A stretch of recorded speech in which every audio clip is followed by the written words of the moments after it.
Hi guys, so this is gonna be my first educational video. Don't know like how much more videos I'll be posting in future. And like I would like to share more knowledge like what I have learned so far, and like what I am gonna learn. So in this video, I am being part of this Math to Infinity. Uh, yeah, so the choice of subject which I have taken here is fluid mechanics.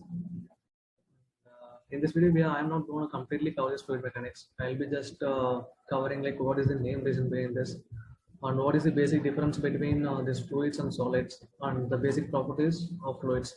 So that much we are going to see in this video. So, and I am using this digital board for first time. So you should be bearing with my speed in which I am like going through. So with practice, I may be improving my speed, I suppose. So now let's go into the video. So what is fluid? So fluid basically includes both liquid and gas. Unlike what we might have been thinking during our school days, like which is just only liquids, nothing like that. It includes both liquid and gas. And in what basic way it differs from solid, that I'll say now. So fluid is something which can flow. On application of external force or pressure, the fluid flows. And solid, they doesn't flow, they just move or they deform. So that is the thing. So to show it more microscopically, first I'm going to draw this fluid molecules. Basically the liquid molecule I'm going to draw now. So these are different liquid molecules. So these liquid molecules, they are arranged randomly in a vessel or a open space. So these liquid molecules, they exert pressure. Change the color. These liquid molecules, they exert pressure equally in all directions to the surrounding molecules, the neighbors, so like that. And the net pressure of a bulk molecule in a liquid is actually zero, because like it is acting in all directions and it will be in equilibrium, so it will be zero. And when it comes to gas, gas will be having this root moving velocity, so they'll be moving randomly throughout the space or system in which they are contained. So this is basically for liquid and gases, which comprise fluids. And for solids, I will show that also. Unlike liquids and gases, solid molecules, they are having a stronger intermolecular bond between their molecules, and they can't flow. So the only substitute they can do is they can just, this is the intermolecular bond between the solid molecules. All right. So as I have said, the solid molecules can't be flowing. So what else can they do? They can just rotate about their main portion, or they can vibrate about their main portion. That's the maximum they can do. And the bond between the solid molecules, they act like a spring. They will not let go of the solid molecules. Under surface, we are going to higher temperatures when they become liquid. So in the solid phase, like they can just vibrate or they can rotate about their main portion. So this is the basic difference between fluids and solids, right? Hope you are clear. So let's move further. So what is mechanics? Mechanics is like study of bodies that can move or that are moving. So when I'm saying that can move, the body is at rest now and it can move. It's not like that it's a structure and it should not be moving. It can move. So and when I'm saying the so bodies that can move unlike that are moving. So when bodies that can move is at rest, we study them under the category statics. Right? So in statics, the body is at rest basically. And when the bodies are moving, we divide the study into two branches: kinematics. Yeah, the third one you might be already have gotten, dynamics. Okay. And what's the difference between kinematics and dynamics? Both are studying about the fluid flow, right? So in kinematics, we'll be saying how the fluid is flowing, like what is their velocity, what is the acceleration, what is their momentum. All these things we'll be studying. And in dynamics, we'll be seeing why the fluid is flowing, what causes the fluid to flow. So there might be like different kind of force, right? Like gravitational force, pressure force, viscous force. So all these forces we'll be studying in dynamics. So in statics, simply speaking, we'll be covering this Pascal's law or hydrostatics law.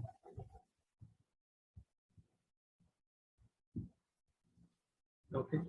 And in kinematics, we are studying about how the fluid is flowing, and we are covering the continuity equation here.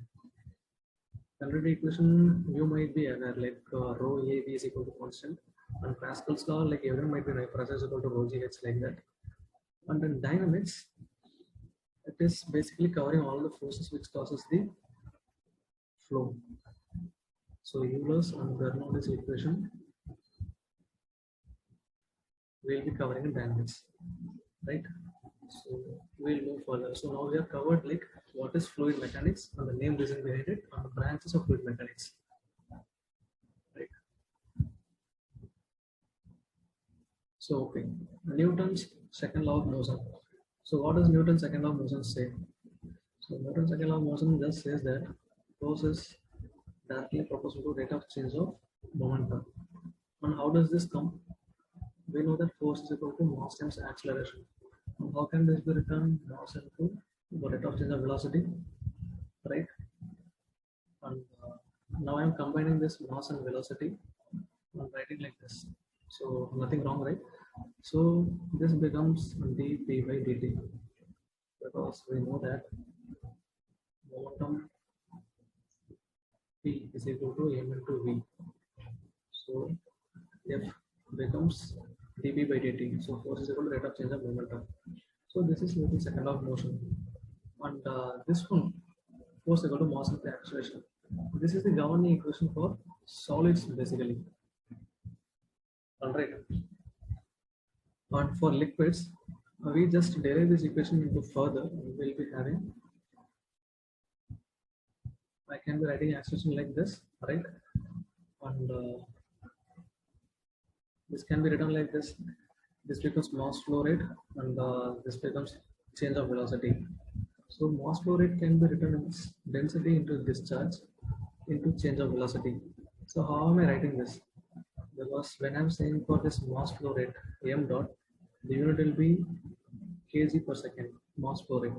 So when I'm doing this multiplication of density in discharge, let us see the units density kg into meter cube, kg by meter cube into for discharge meter cube per second. So the unit is balancing, so I can be writing like this. So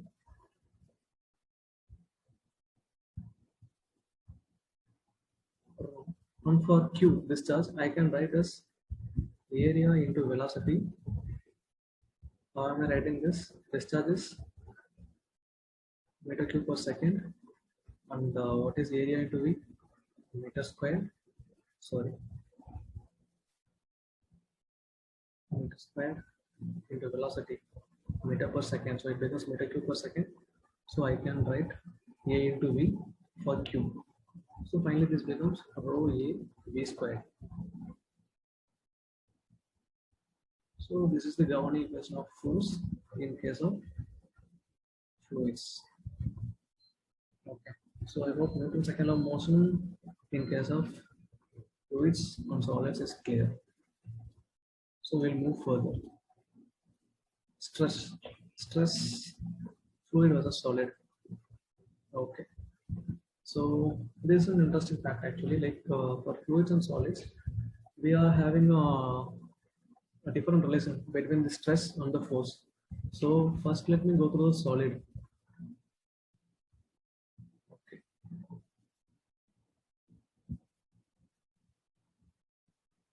Consider there's a piece of solid which is lying on the floor. All right. And I'm applying some external force over it. So as we have seen earlier, what can happen is either the solid can move, okay, otherwise the solid can deform from its original shape. Okay. So what is happening? I'm applying force to the solid, and the solid tries to oppose the motion, and it tries to stay at rest because of the inertia. So some internal stress is created inside the solid to oppose the motion, right? So in case of solid, force is the, so in case of solids, force is the input and stress is the output, which is different completely in case of liquids. Let's see that.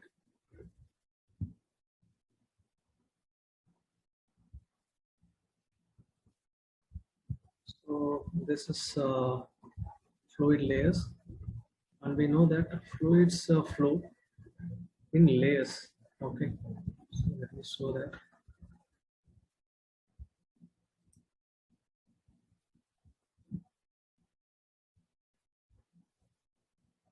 So fluid molecules here, they move in layered fashion. Okay, they move in a layered fashion or manner. So what happens is that fluids have a property called viscosity. So because of this viscosity, they will be developing some stress, shear stress. Because like when fluids are like moving above each other, like they will be having this friction between the layer, and we are having this shear stress developed. So when this shear stress is like multiplied over area, we are getting a force. So basically, if I have to show the equation for this viscosity, shear stress will be equal to dynamic viscosity into velocity gradient. This will be seen later in our slides. Okay, so this is shear stress which is developed due to the viscosity of the fluid. Okay, so stress here is the input, and what we are getting is the fluid force, which is shear stress developed into the area of fluid. So in fluids, shear stress is the input and force is the output. So this is the interesting difference between fluids and solids in case of stress. In solids, stress is the output, and fluids, stress is the input. Right?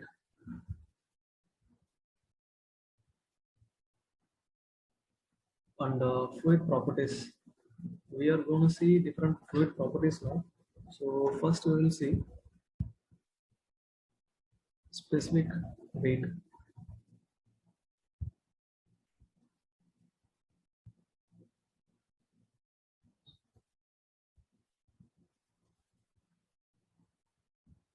Specific weight. So specific weight is nothing but weight per unit volume. So what will be the unit? Kg per meter cube. And this resembles the unit of density, right? Kg per meter cube. So in fluid properties, we are saying about the specific weight. So specific weight is like weight per unit volume. So this weight can also be written as what? Mass into gravity by volume, right? And what is mass by volume? Mass by volume is density into mass by volume. I'm having density, and gravity I'm having a rho. So this is specific weight. And the specific weight directly gives us like many values, you know. So you already know like pressure, hydrostatic pressure is equal to rho g h. So what you have to do to get the pressure, you have to just multiply the datum height with this specific weight, and you will be having the pressure, static pressure in your hand. And to get the fluid power, all you have to do is multiply the discharge with this. If you are multiplying the discharge and datum height with this specific weight, you will be having the fluid power. All right. So this is regarding specific weight. And the next thing we have to say is specific volume. Specific volume. Specific volume is nothing but volume per unit weight or mass. So we are having meter cube per kg. So this is just inverse of density. So when we are already having this term called specific weight, why do we need specific volume? What is the reason? This specific volume we mostly use for gases, because just imagine if I am mentioning the specific weight of gases. What was for specific weight? We were having by volume, right? So what will be the mass of gas for a unit volume? Just take a unit volume, like this is a unit volume, just suppose, and the weight will be obviously coming in decimal. For a unit volume, what will be in kg, like it will be coming in decimals, like decimal followed by multiple zeros, and then we'll be having a significant figure. So instead of having a lot of decimals, we are like using the specific volume. So what is specific volume saying?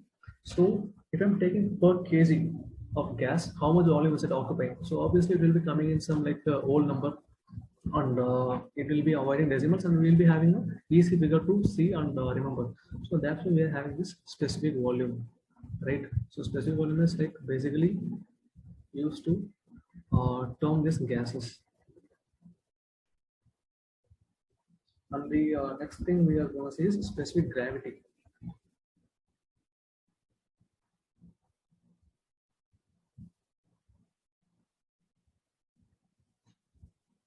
Specific gravity is nothing but a ratio of specific weight of a fluid upon specific weight of a reference fluid.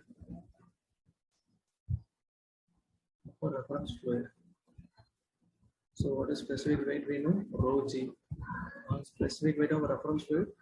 Normally in fluid mechanics, we will be taking water as the reference fluid. So rho of water into g.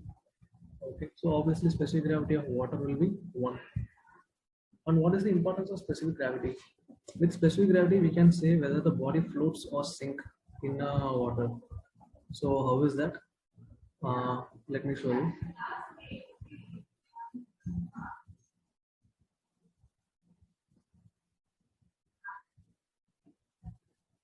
Okay. So when specific gravity is 1, it is liquid. We obviously know that. So just imagine like what is specific gravity for wood?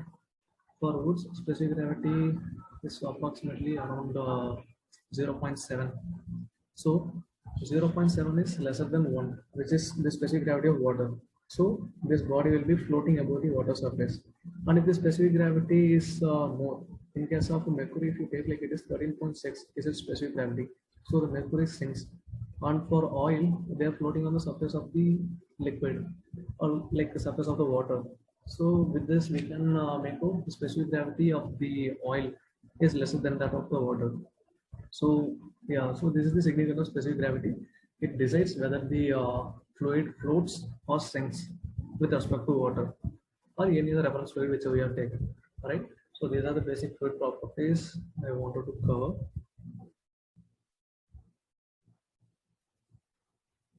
Then comes viscosity. So viscosity we saw already. So this is the cross section of fluid flow. All right. And how does a fluid flow? Fluid flows in layers. In case of laminar flow. Laminar flow, turbulent flow will be covering later. So no hurries. Right. So fluid particles flow in layers, and they will be exerting friction between the layers. Right, like between different layers of the fluid, we are having friction.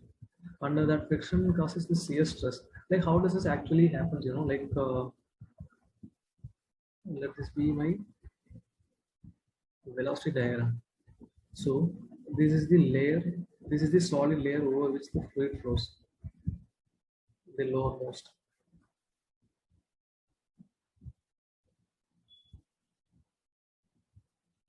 At V is equal to 0, where my liquid is in contact with the solid surface, the velocity is 0.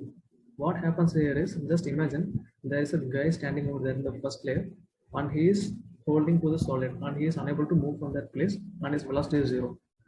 And what happens to the second layer? There is another guy standing over there, and he is holding the hand of the first guy. So he can move a bit, not completely, but he can move a bit like this. And the next guy, he is holding his hand, so he can move till here. Like that, the velocity increases with increase in height from the solid surface. So velocity becomes maximum as it reaches the point where the velocity gradient becomes zero, right? So at this point we are having maximum shear stress, and therefore the velocity is zero. As we saw already, tau is equal to mu du by dy. So how this equation came, we'll see in the next slide. So see, these are the different layers of fluid that are flowing, right? And we are having shear stress. When the liquid layers are having friction between each of them during the flow, shear stress is developed. And this is the velocity gradient.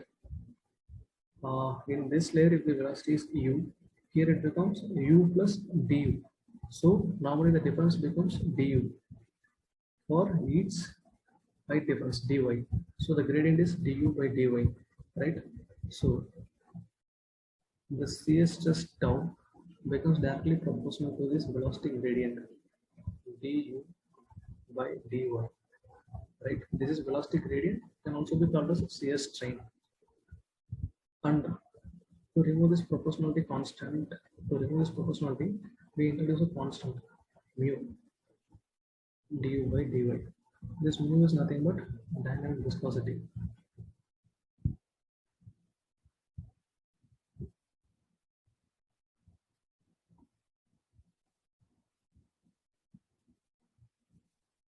Okay, so for different liquids we have different viscosity, and that viscosity determines like how fast a liquid can flow. So this viscosity is not constant, and it can vary with respect to temperature. So that we'll see now. Before that, we will see what are Newtonian fluids and non-Newtonian fluids. The equation which we saw, tau is equal to mu du by dy. So that is basically the Newton's equation for viscosity. So whatever fluid that obeys that equation, those are called Newton's fluid. And the fluids which doesn't obey that, obviously those are non-Newtonian fluids. So you can see the examples over here. What are the examples of Newtonian fluids? Air, water, and all gases. So their viscosity, their shear stress is directly proportional to rate of change of velocity. So they follow this. And we are having different kind of fluids apart from this water and all our gases. Just take for example pseudoplastic. Pseudoplastic fluids, the best example is like paint. So what happens to paint, like viscosity doesn't remain constant. Initially like it will be appearing a bit thick, but you just mix it with the stick or the brush, the paint eventually becomes thinner and it keeps on getting thin. So these are called shear thinning fluids.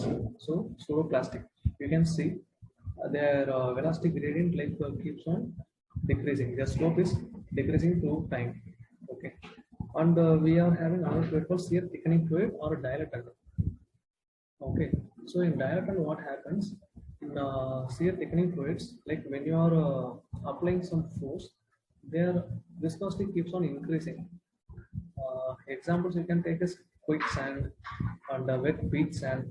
Like initially, like you will be feeling it easy to like move your hands to the wet sand, but like when it is over time, like you are applying force, you will become like thicker and thicker.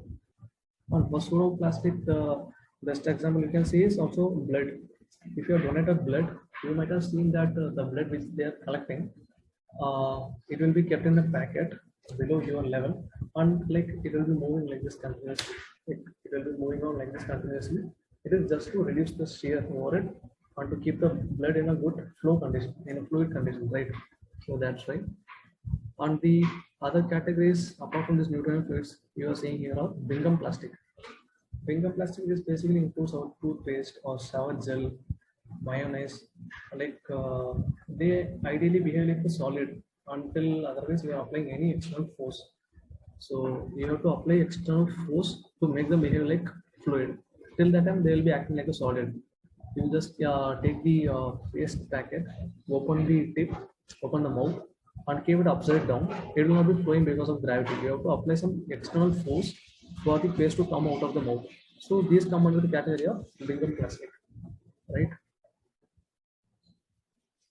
So viscosity versus temperature. Viscosity varies with temperature, and for liquids and gases, that is not the same.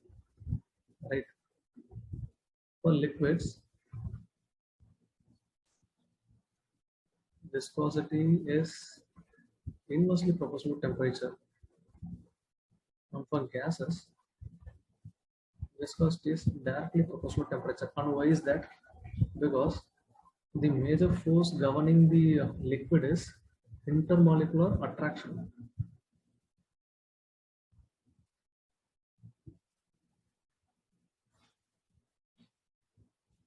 All right. And for gases, it is not intermolecular attraction. It is intermolecular collision. So, with increasing temperature, the bond becomes weaker and weaker. The bond which holds the liquid molecules together, they becomes weak.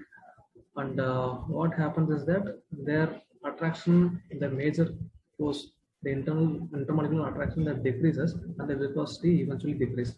So that's why with the increase in temperature, liquid viscosity decreases. But for gases, we can see the gas molecules, they move in root mean velocity. They like move randomly, they hit upon each other even at room temperature. So when the temperature is increasing, their intermolecular activity increases further. So they hit upon each other and like their viscosity eventually increases. So that's why for gases, viscosity increases, right?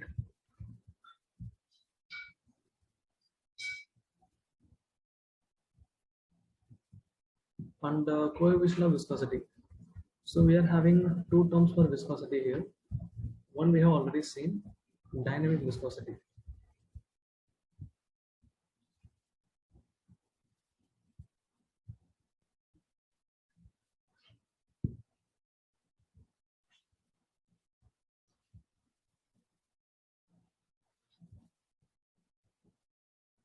Dynamic viscosity. So we have seen that dynamic viscosity varies with temperature. So dynamic viscosity is a function of temperature. And we are having another term called kinematic viscosity. So what is kinematic viscosity? Dynamic viscosity is mentioned by the symbol mu, and dynamic viscosity is mentioned by symbol mu, right? So the formula for kinematic viscosity is dynamic viscosity upon density, right? So we have already seen that dynamic viscosity is a function of temperature, and we know that density is also a function of temperature. So when this dynamic viscosity and density both are function of temperatures, this kinematic viscosity becomes independent of temperature, right? So kinematic viscosity is not a function of temperature. So with increase or decrease in temperature, dynamic viscosity remains constant, unlike dynamic viscosity. So dynamic viscosity is basically comes into role when a liquid is about to flow, for initial flow to happen. At that time, we take into picture this dynamic viscosity. And when the fluid is already flowing and it is having some velocity into it, at that time, we will be considering kinematic viscosity, right?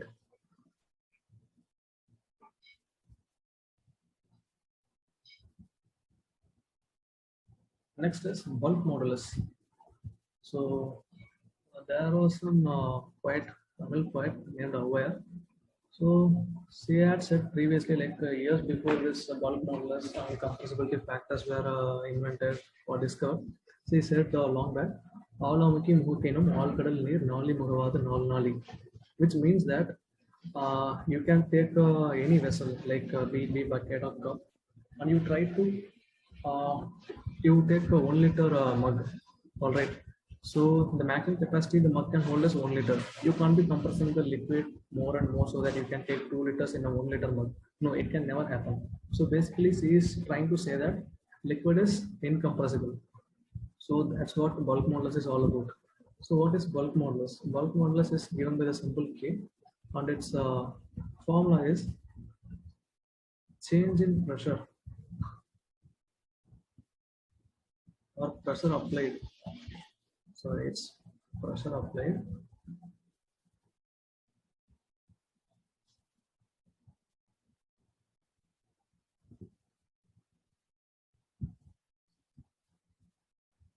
by volumetric strain. What is strain? Change in volume by original volume. So when pressure is applied to compress, what will happen to the volume? Volume will basically decrease. So I am including negative sign in front of it. So, so that like when I'm getting the final value, the minus and the minus will be compensating, and I will be having bulk modulus in positive value. So that's why. So if I'm writing volume in place of, if I'm writing volume in terms of density, so how can I write it? Pressure over what is volume? Density is given by mass by volume. Just a minute.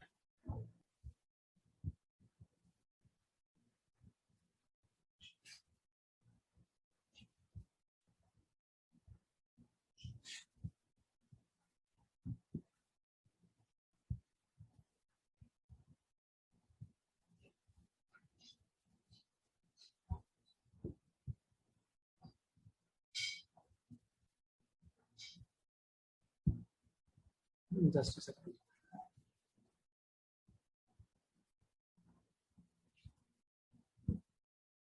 Okay, so I am writing this volume in terms of density. So with the decrease in volume, what will happen to the density? Density will increase. Change the density by original density. So since the density increases, I am taking the value as plus over here. Okay, so I am writing now bulk modulus as pressure applied over density strain. So what is the density of a liquid? Density of a liquid is constant, right? So for liquid density is constant, which means that liquids are incompressible. So what happens to the bulk modulus over here? Pressure divided by change of density. Change of density is zero because it is incompressible and density is constant. So bulk modulus becomes infinity for liquid. So it can be said that liquids are completely incompressible and their bulk modulus is infinity, which is far higher than that of solids. Solids can be compressed a bit because like they can deform, right? And gases have the least bulk modulus. Okay.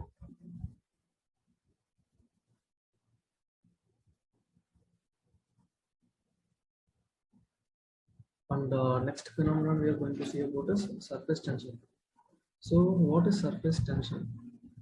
Surface tension is nothing but there is a coercive forces exerted by the liquid molecules, and this force keeps the uppermost layer of the liquid looks like a stretched membrane. So let me explain that. See, so this is how the we are taking water in a glass vessel. Okay, so just take any molecule below the topmost layer. So it will be exerting force in all directions equally, and the net force will be zero because it is acting equally in opposite directions. So the net force becomes zero. When it comes to the topmost layer, we are having liquid molecules surrounding the bulk molecule, and the downward forces are imbalanced because like we are having vacancy above it, so it's looking for some coercive forces, right?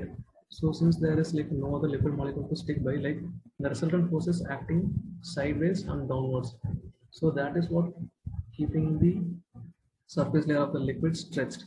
So that's why we can look at the liquid or like water, any water bodies, the surface level looks like being stretched or like a stretched membrane.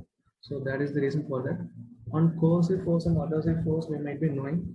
So still like I can just go through it. Coercive forces like attractive forces between the molecules of same type. When like a water molecule is like binding with another water molecule, it is like coercive force.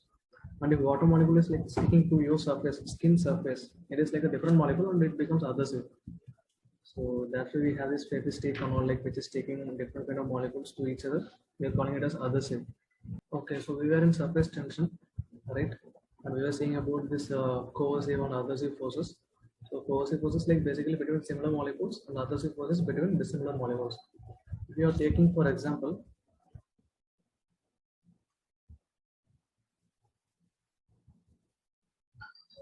between water and water molecule. that is coercive force. And during rain, you might have seen like rain droplets sticking over glass surface. So that is basically due to adhesive force. And the other part of the air is in contact with water is in contact with air, and that is also adhesive force.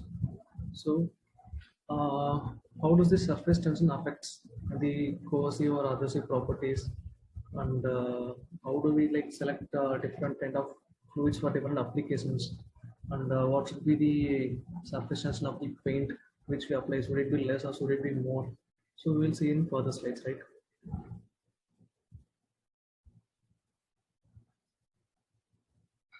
Angle of contact. Okay. So, if you have taken a closer look of a liquid droplet or plane surface, let this be a surface. Okay, we are going to draw a liquid droplet.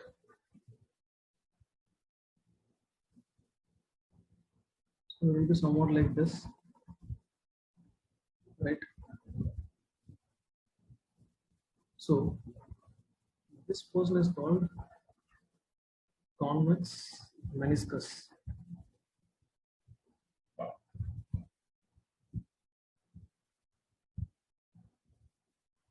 And this portion is called concave meniscus.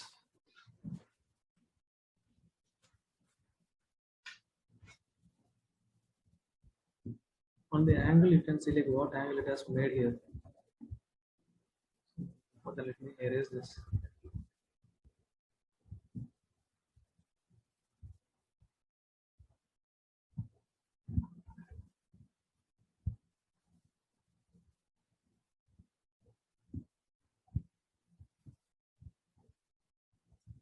So this is the angle this water droplet has made with the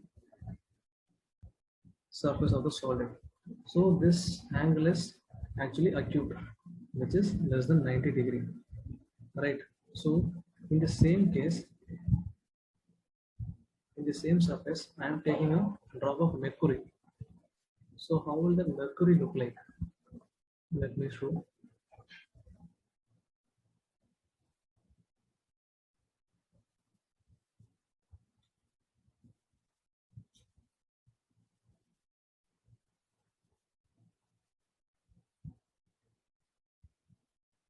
So mercury droplet will be like lying on like this. It will not have any concave meniscus. It will have just only this convex meniscus.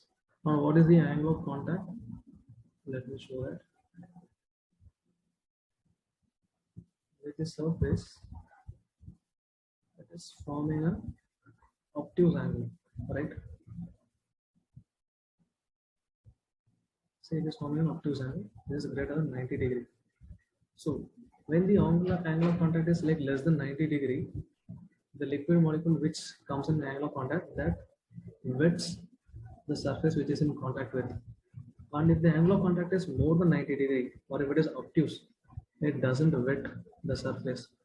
You might have taken like mercury in your hand in your physics lab or something during the school time. You might have noticed that like it never leaves any trace over your hand once you remove it, unlike water which wets your hand. So that is the basic reason. So if surface tension is more, the angle of contact is more. And if the angle of contact is more, the liquid spreads less and it forms a bigger droplet, bigger and bigger droplets. So basically for house appliances, like when these people are like making advertisements, in advertisement like they'll not be saying that. If you take a closer look at the paint boxes, you might see the surface tension which they have mentioned. It will always be of very lesser value because lesser the surface tension, more the angle of contact and more will the liquid be spreading. So that is one reason, right? And we might have also seen in this little glass tube kind of experiments, if you're taking a water in a small tube and mercury in another tube,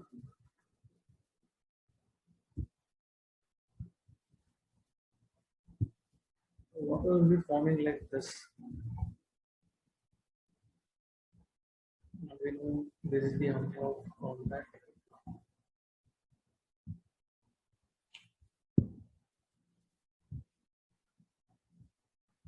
This is the angle of contact. And when it comes to mercury, you can see the topmost layer like this. On their angle of contact becomes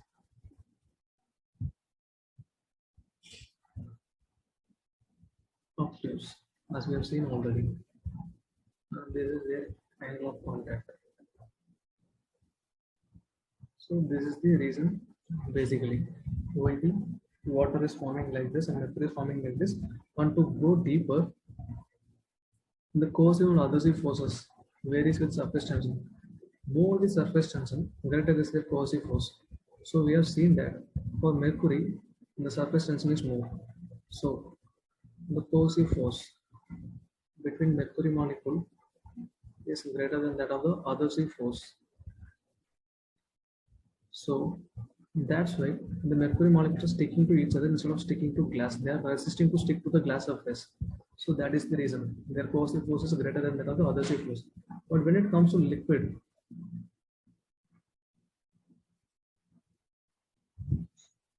their adhesive force is greater than that of the coercive force. And their coercive force is greater than the adhesive force to air, right? So that's why we are having a layer like this. So if you're having this much liquid, it is forming a layer like this. What will happen if you're breaking the glass or cutting the glass through this length? So let me show that in a better way.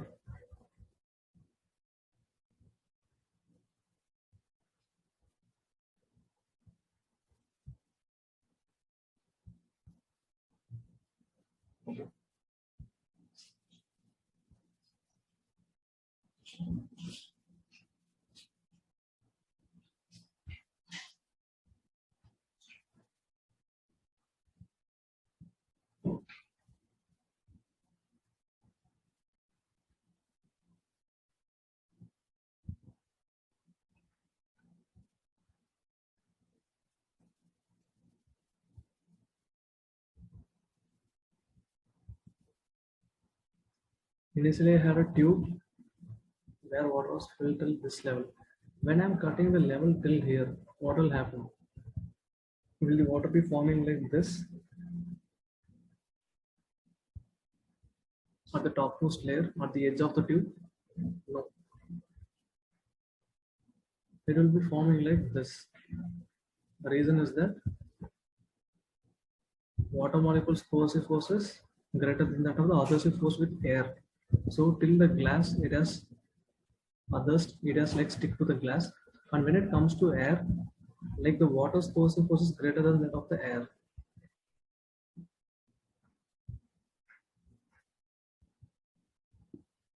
So that is the reason it will be forming like this. Like when you're filling a glass of water, it is like when it is kept to the point of overflowing, it will be forming like this. So that is the reason for that, right?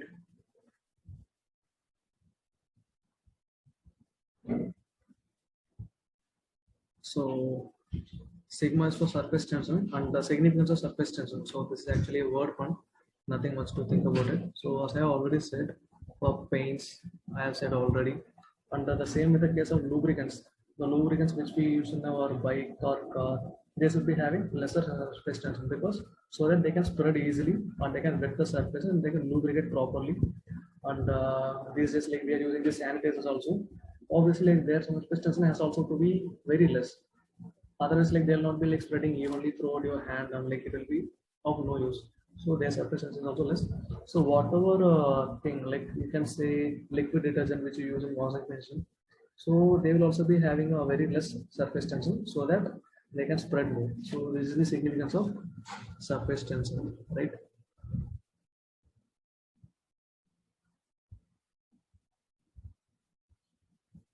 So remaining topic, I think like I will be covering in next session.